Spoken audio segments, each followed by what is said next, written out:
And when all these organizations go to his, organization, it means they know that he has the fiber, he has the know-how to indeed protect them. Politically, he has been a councillor for the city of Mutare for 5 years. He has been the secretary for legal affairs, a district and a provincial level, secretary for finance, secretary for administration, and is a member of the control committee, central committee member for Zambia at the moment. And the central committee is the highest body, the party. And he is currently the member of parliament for Mutasa South constituency from the 26th of March 2022 to date. He was retained by the people of Mutasa South because of what he was doing. And His Excellency, maybe after looking at this profile, said he is fit to be the Minister of State for Provincial Affairs and Devolution for Manicaland province. And he is none other than Honourable Advocate Mugadza. I want to humbly invite you, Honourable Minister, to address the House. Comrade Watem, the principal of this college, all government officials here present, ladies and gentlemen, and our members of the Fourth Estate. Good afternoon. Let me start by thanking His Excellency, our President, Dr. E.D. Mnangagwa,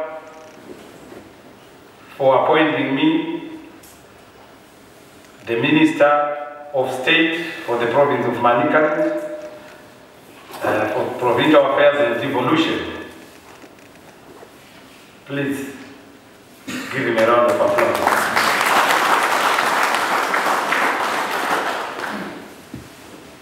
My appointment was a surprise to me,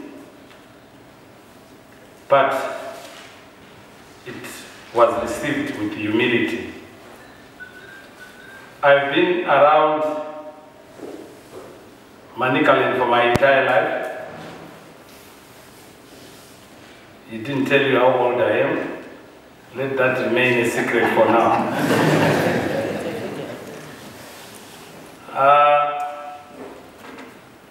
I think the only problem with my appointment is that I know all of you. Yeah.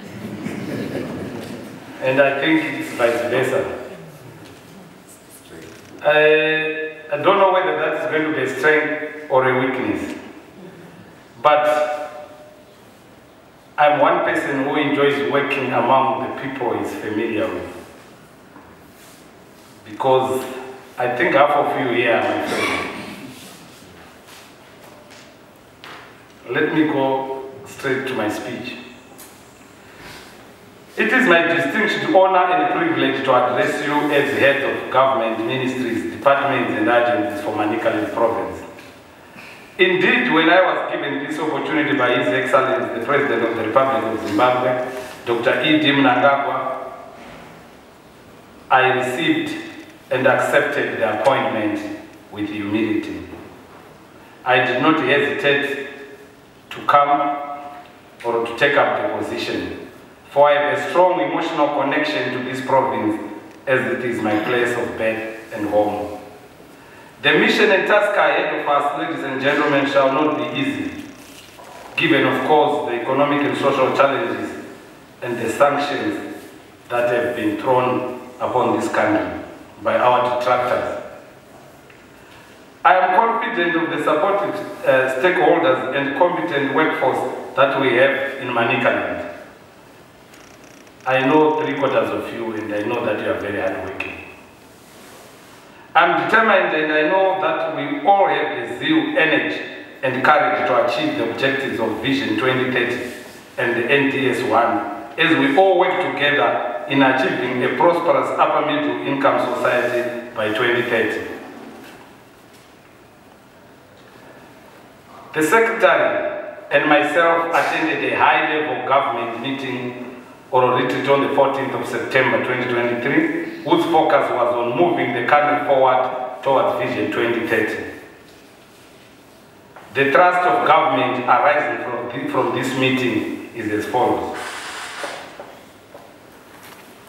Let's focus on Vision 2030, ladies and gentlemen.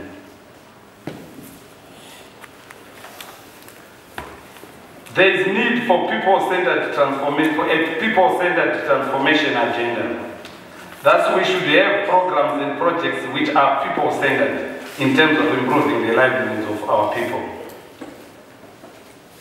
Leapfrogging modernization and industrialization is the way to go, and we should take advantage of our endowments. There's need for innovation amongst ourselves. Let me say that I was thinking as I was coming here, how can I motivate these people? One of the things I've just thought of is that, PS, we must have competition. Whoever in their department is going to prove to be the most innovator of whatever time period we give should get a reward. You can't be in the same job.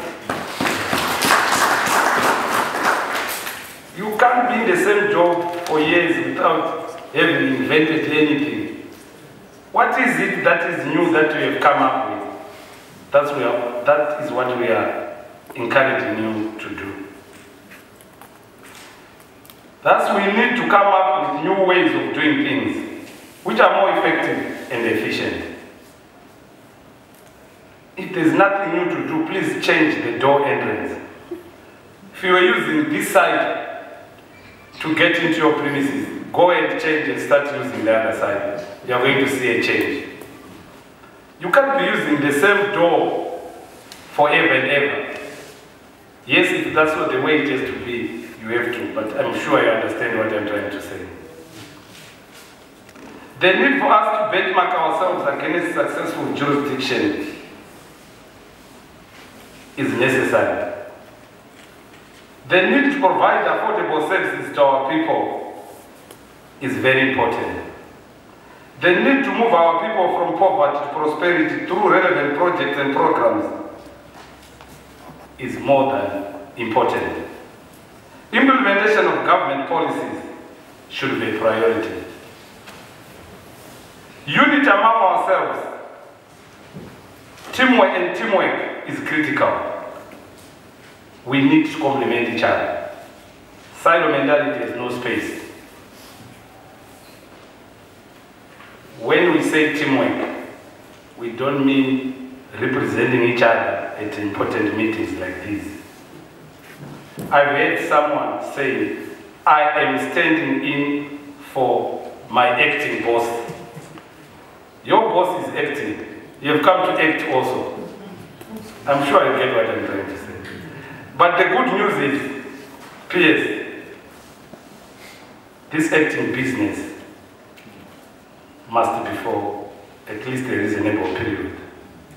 If someone is acting and acting and acting, they actually end up acting and not working because they are discouraging them. Make them substantive, please. If they are acting, it means they are able to do the work. If someone is acting for a certain period, well, yeah, I thought you were going to clap hands for that. Let's respect people whom we say, who are our bosses. It's not vice versa.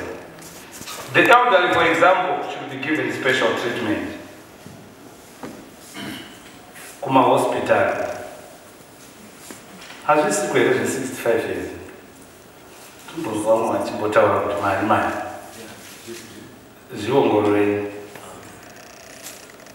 Let's respect our elderly. It's very important. We are all going to get there and we need that same respect. We should resemble His Excellency the President Dr. E.D. Mnangagwa in terms of being humble, simple, and practicing servant leadership. Enhance competitiveness among ourselves. Let's commit. And we are going to do so. Let's create an enabling environment for business in Manicaland. Our president has always been saying Zimbabwe is open for business. Can I declare today that Manicaland is open for business?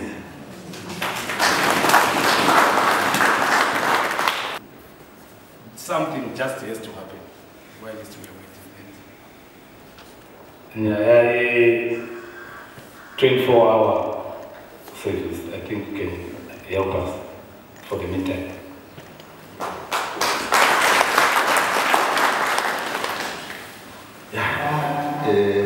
Thank you very much, Honourable Minister. You've raised a very critical observation. Actually, we shared that in Harare, particularly when it comes to PDC meetings. PDC meetings are legally constituted meetings in terms of the provisions of the Provincial Councils in the Administration Act. Just as we are, including job members, we should attend PDC meetings, except the minister is voluntary. I cannot chair the minister. So the request made was that we have one date for all provinces for PDC meetings, so that provincial heads take part in these meetings, profile solutions, explain what is happening in terms of development, because NDS1 cannot be achieved if PDC meetings are not held accordingly. Believe you me, because each one is running in this direction in a fragmented manner. PDC meetings enable us to coordinate our efforts, to move together and to even understand what is happening and why it is so. As I speak, some of you don't even know what is happening in Manicaland. So it is these people here, Honourable Minister, they are the provincial think tank. And if the province fails, it means we failed together. We are expecting maybe a response in that regard, because we also took note of that. And I've already made consultations, and the Honourable Minister will assist us. And I'm saying to those who are here, please sensitize your principles. That's where we have to go in order to reduce the congestion.